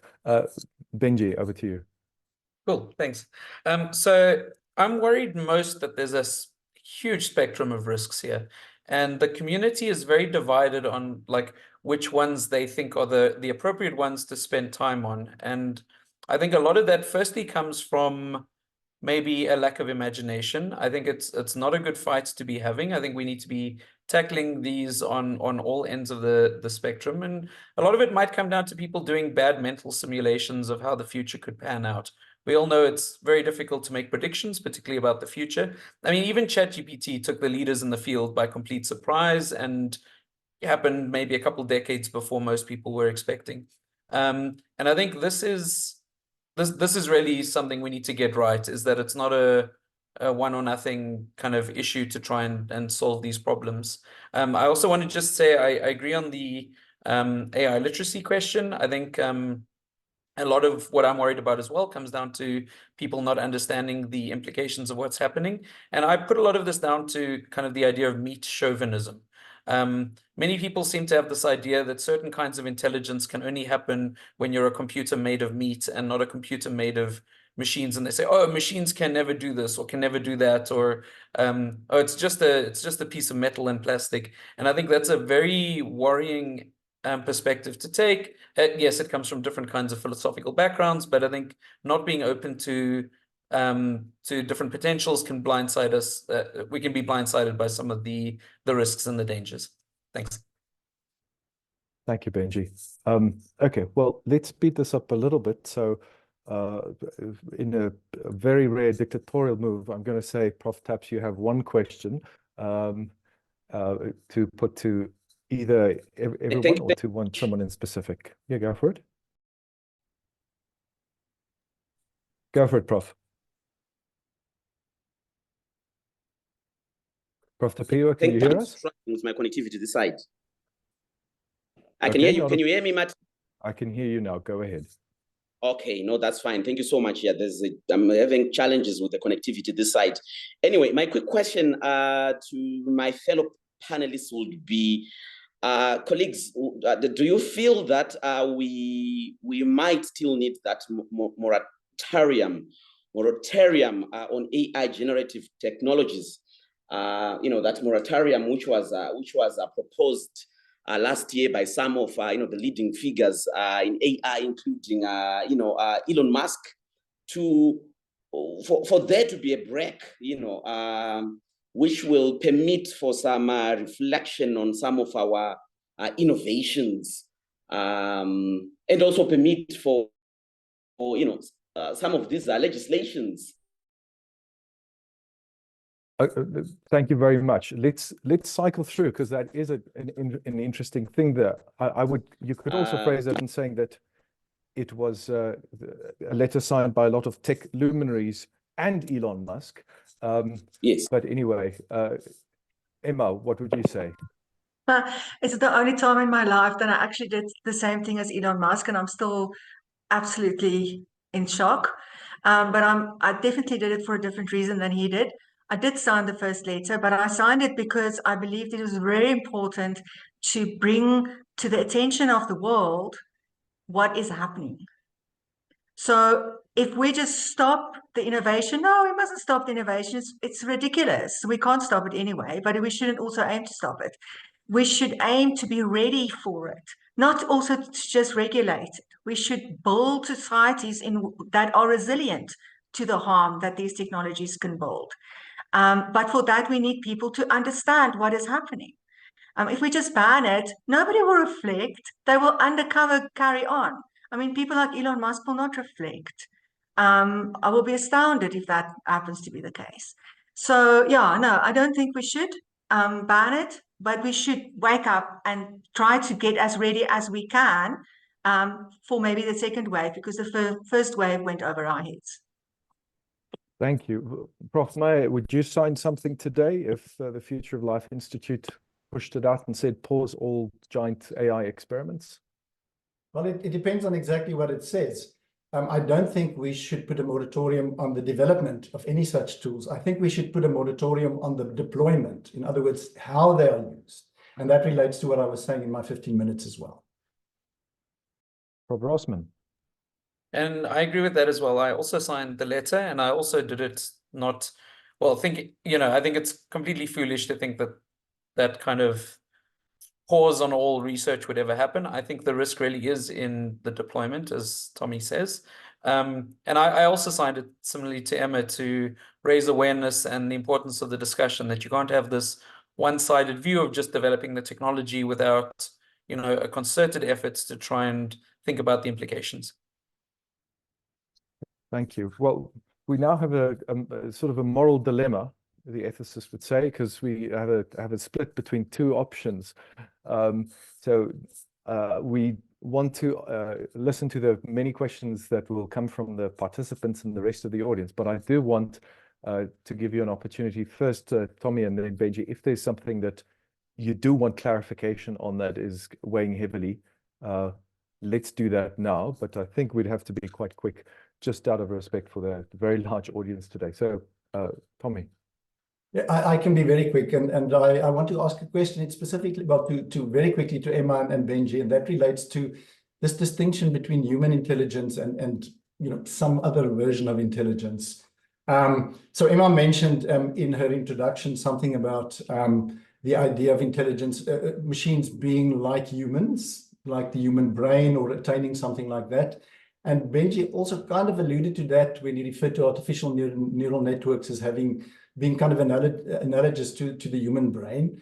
So my point is this, and then a question is, in the early days of AI, you could frequently hear that people were saying the brain is like a computer, which in some cases is a useful analogy, but it really leads you astray. So similarly, I think when you talk about, my view is that if you talk about artificial neural networks, if you draw a comparison with the human brain, I think it leads us astray. So my question is, what are your thoughts about this?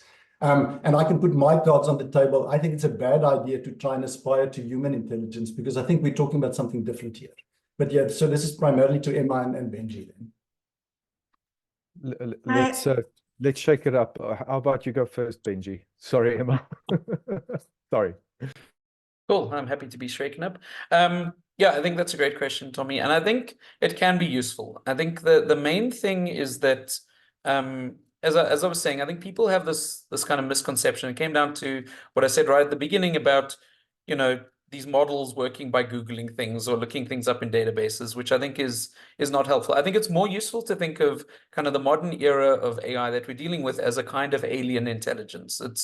It's not something that it's not quite human. There's a bit of an uncanny thing going on there, and there's lots of human-like things it's terrible at, while there's also lots of human-like things it's good at. But I think that possibly is a better framing. Now, obviously, it depends on the debate. Sometimes this can be very harmful to say this is anything like the brain. I find sometimes it's a very useful thing to talk about the relation between like digital neurons and synapses to the artificial ones. And I think it's largely to break misconceptions and get people kind of to think about things from different perspectives. Emma, thanks, Benji. I'm typing responses in the chat. Sorry. Intelligence. I spoke about human intelligence just when I spoke about deep learning. I don't think that artificial intelligence is close to human intelligence, and I also don't think it should be. I agree with you, Tommy, for once. But having said that, we also very often take what's the word that I'm looking for, an inspired guess on something, and something being likely to be the case. Even if you analyzed human moral decision making, we are never just deontologists or just consequentialists. We are always a mix, and it depends on the situation. Sometimes we just take a guess and we say, okay, this is the best I have. So, but I agree with you. These are machines. These are not humans. And we have to figure out how to live in a world that is changed because of the presence of algorithms. So, you know, machines, algorithms. So, yeah, I think it just it makes everything a lot more murky if we bring in the notion of human intelligence into the discussion. I hope that was okay. Thanks. That was surprising. Yeah, surprisingly succinct as well. Thank you. Benji, you have the last swing. Cool. I'm going to make a statement and then say that I'm okay to hand over the questions to the audience. But I think, you know, one other thing on the human aspect of this is like in many of our work. So, for example, a big part of my lab is around neuroscience. And so we draw a lot of inspiration from kind of natural intelligence, particularly human intelligence. But no one thinks that a lot of what exists in the AI world today is biologically plausible. And so I think that it can be very useful. We generate a lot of good research ideas that come from looking at natural intelligence, but it is quite a different beast. And then, yeah, I'm happy to forsake my question for more audience question time. Thank you, Benjamin. That's appreciated. Okay, so folks, I'm happy to read one or two questions that have not been answered that live in the chat, but I think the best is for people to put up their hands, and we do it old school pandemic style, hands up, whoever's first. I think in the meantime, Tommy, did you answer the question on, was it Bruce Watson, as a student of Dijkstra, do you feel that his statement still has some validity? So maybe that's an opener. And I think most of the other questions have been answered as they've dropped in. Emma has particularly fast fingers, it seems. But any hands while Tommy goes for it? Yeah, so thanks for the question. Yeah, absolutely. I think if you're referring to the statement about, you know, machines thinking, asking that question being as relevant as whether submarines can swim, I think it's absolutely valid. I think asking whether machines can think is the wrong question because it brings it back to this idea of comparing it with human intelligence, and I think that kind of thing leads us astray. I agree that in certain contexts, as Benji and Emma were saying, it can be a useful analogy. But I think there is this danger, especially if you think about artificial neural networks. The moment people get a sense that you're trying to build a brain, there are really, really strange ideas coming out of that. Then there's the feeling that if we reach a particular point, then somehow it will become conscious, for example. So I think it's better to draw a distinction between what we're trying to do here, building, as Benji was saying, a version of an alien intelligence. So I'll leave it at that. Thanks. Thank you very much. I also see, sorry, Benji, go for it. You go first. No, I was just, if there were no other questions in the audience, I was going to, yeah. Let me just, because there is something that's coming up, and that's about the necessity for legislation. So I'm seeing, for instance, the last sentence by Dawn Green, isn't it vital, other than ethics, legislation and monitoring, that we focus on education, training and that? Okay, all right. So no, my bad. That's back to this point that I think everybody has echoed throughout, and saying the need for not just literacy, not just digital literacy, but artificial intelligence literacy, so to speak, that runs, I think, as a golden thread. Somebody did ask, I think perhaps slightly impishly, but I did enjoy it. Could AI not, I suppose we're talking about large language models, and not write their own legislation? And we then send it to the lawyers and have a go at that. I think that was it was slightly tongue-in-cheek, but if somebody wants to take a swing at that, absolutely. The answer is the short answer is we'd have to have actual lawyers also have a look at that. I see Emily Rose Stain is here with a question. So Emily, you go first, and then I think Benji. Sure. Thanks so much for the great panel. It's been really interesting. I'd be curious to hear what the panelists, Emma asked the question about what are you most worried about? And I'd be curious, what are you most excited about in terms of up and coming in AI. Thank you. Fantastic. So let's cycle through it in the normal order again. Emma, would you be okay to respond first up?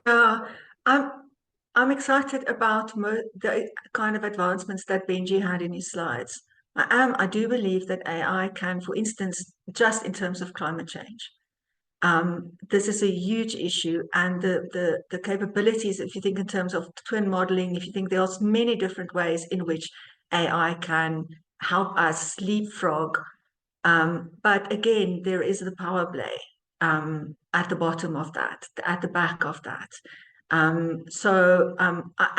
am excited about AI technology in general, but I would be more excited if we also paid attention to being resilient towards whether it is intended or unintended harm. But yeah, I am excited. It is a good technology and it's beautiful mathematics. Thank you very much. I seem to, I think Prof. Tapiwa's dropped off. Prof. Taps, are you here?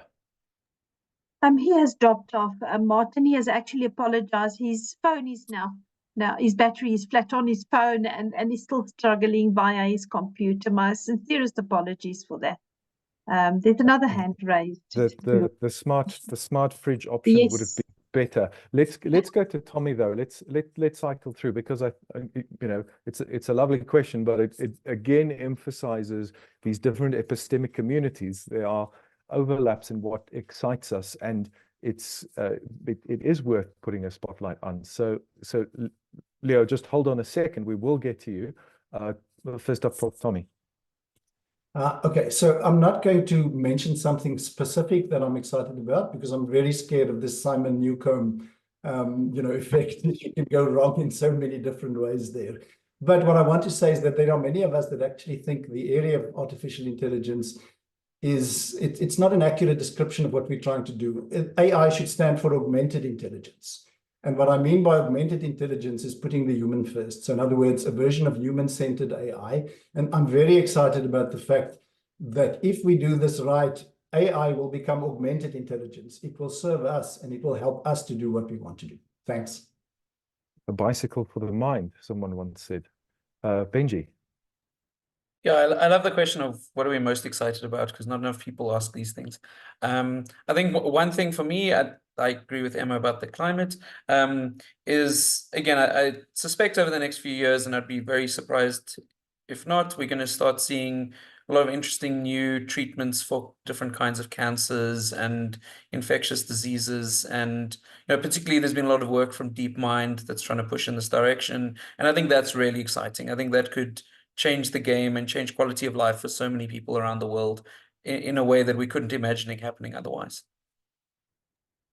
Thank you, Benji. Can we move on to Leo Hyams? Leo, the stage is yours.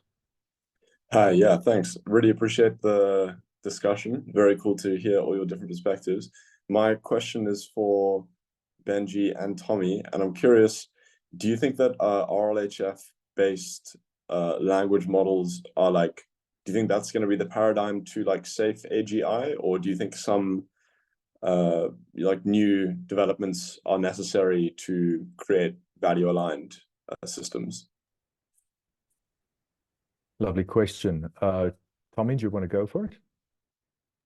I can go for it, yes. And again, I'm invoking the Newcomb disclaimer here. But no, Leo, I think we need something else as well. As we've seen in the past with AI in many cases, AI is a broad set of tools, and we go during particular periods of time when some spectacular discovery is made or invention is made, depending on whether you're a Platonist or not. But I think we need more before we really can look at AGI and the alignment problem. Benji? Yeah, so I think kind of short answer, I agree with Tommy. I think this is a fascinating question. I've just actually been involved in a couple of big workshops around this that, have themes like beyond transformers, implying that transformers are not everything we need. This is one of the few areas I actually agree with Jan LeCun. But, RLHF has done a lot of made a lot of progress. That's reinforcement learning from human feedback to kind of get better at kind of understanding human preferences in what would be expected out of a response from a large language model. My personal view is that we're missing a lot with large language models. And it looks very much like a Kahneman-style system 1 thinking. And what we're really missing is system 2 thinking, which is more kind of long-term planning, decision-making, world models, these kinds of questions, which I'm going to just say is actually the kind of work that I spend my time thinking about. And I think the kind of integration of these systems into the LLM type models is where we're going to see the most progress over the next few years. But you asked specifically about safety, and I think the safety question is interesting because the way it's generally dealt with in the community at the moment is kind of, I always describe as a band-aid stuck on top of a model. So it's like, okay, it can do terrible things. Now someone's going to ask it how to make a bomb, and it should have a filter that says, no, you should never answer these questions. And that we've seen countless evidence that that's a garbage approach to the problem. We've really got to build in safety from the bottom up, which is why I advocate that we should be doing more of the fundamental research, coming up with different kinds of models, exploring different kinds of architectures to look for something that's kind of got safety built in from the bottom up. And I don't think the LLM framing kind of permits that, just kind of from its philosophical foundations. It's the wrong tool to handle this. Benji, I think we might have time for your question that was burning. So do you want to just segue straight into that? It was more of a response to Tommy. So unless anyone else has anything, Go for it.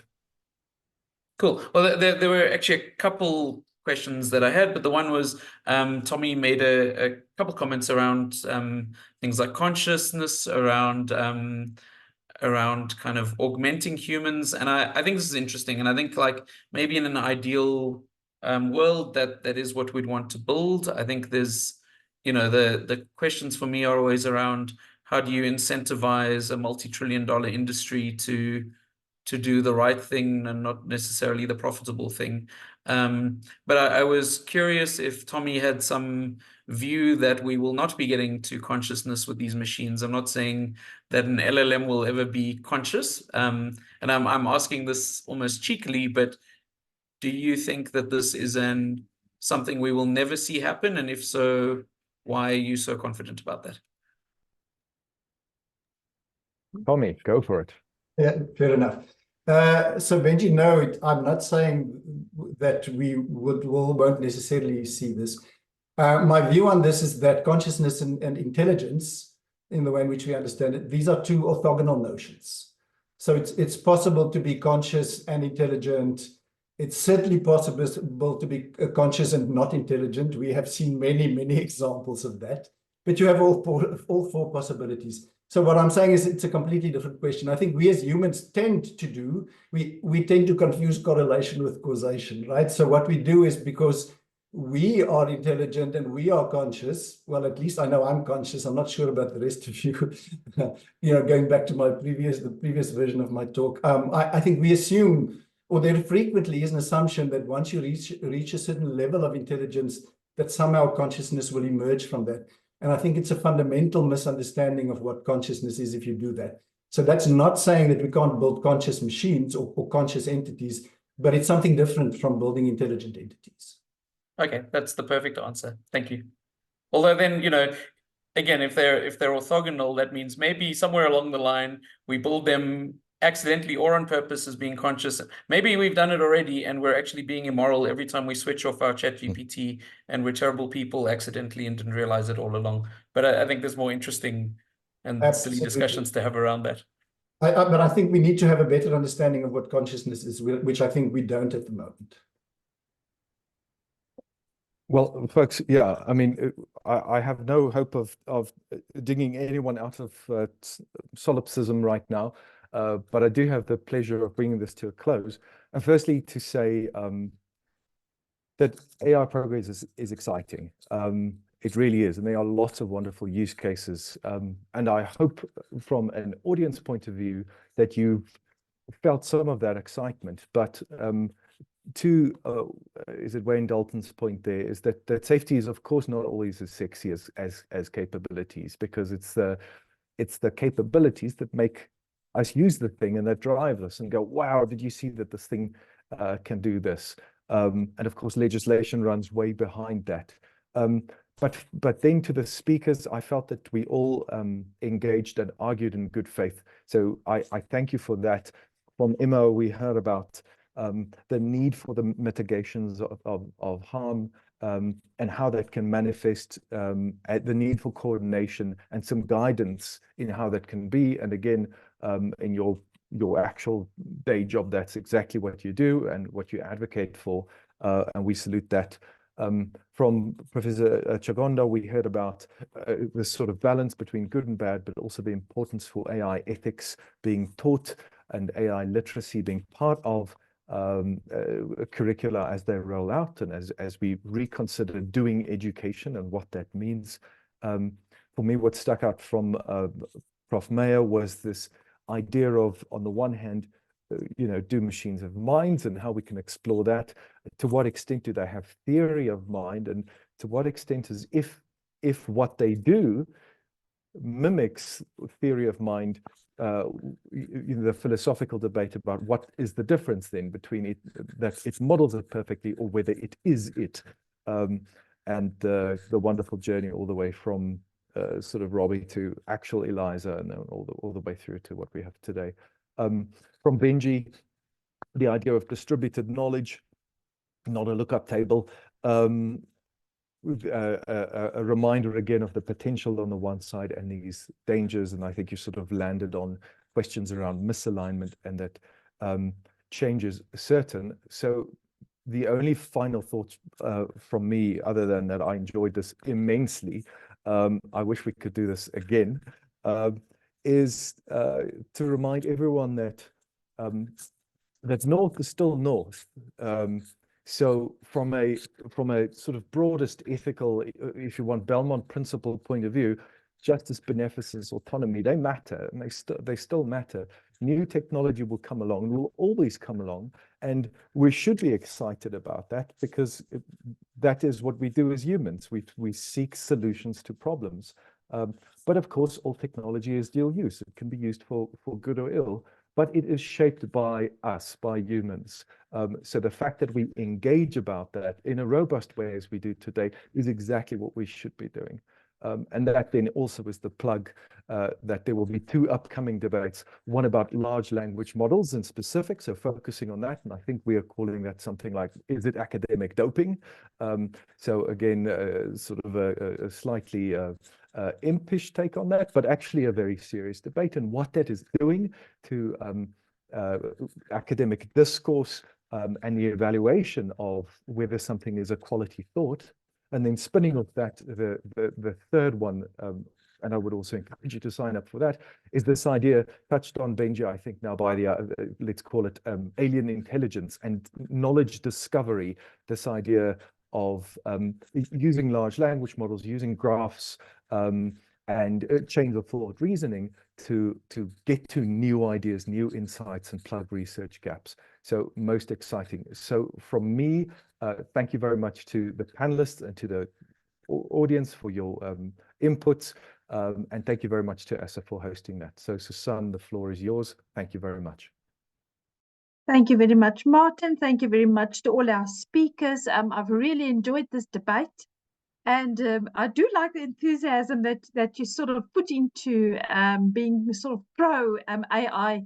As said, there are just so many people actually against it and not realizing sort of the worth thereof. And during the course of this webinar, you unpacked most of it, etc. But most important for me, my takeaway message is perhaps the ethics around AI.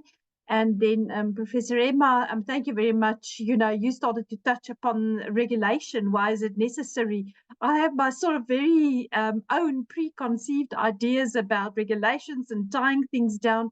But I think the debate around regulation is not right. And I think people want to regulate the wrong things and not maybe the right things around AI. And I think maybe we should apply our minds in terms of that. Martin, thank you very much for doing a very good job. Thank you also for sort of showcasing our next 2 webinars. And let's continue this discussion. It has been really worth our while and has enlightened us in what is it that we have to consider and what is the type of lens we should apply when thinking about AI. Thank you, colleagues. Thank you for the participants. This has been a great outcome. Thank you, and you have a good evening. Goodbye.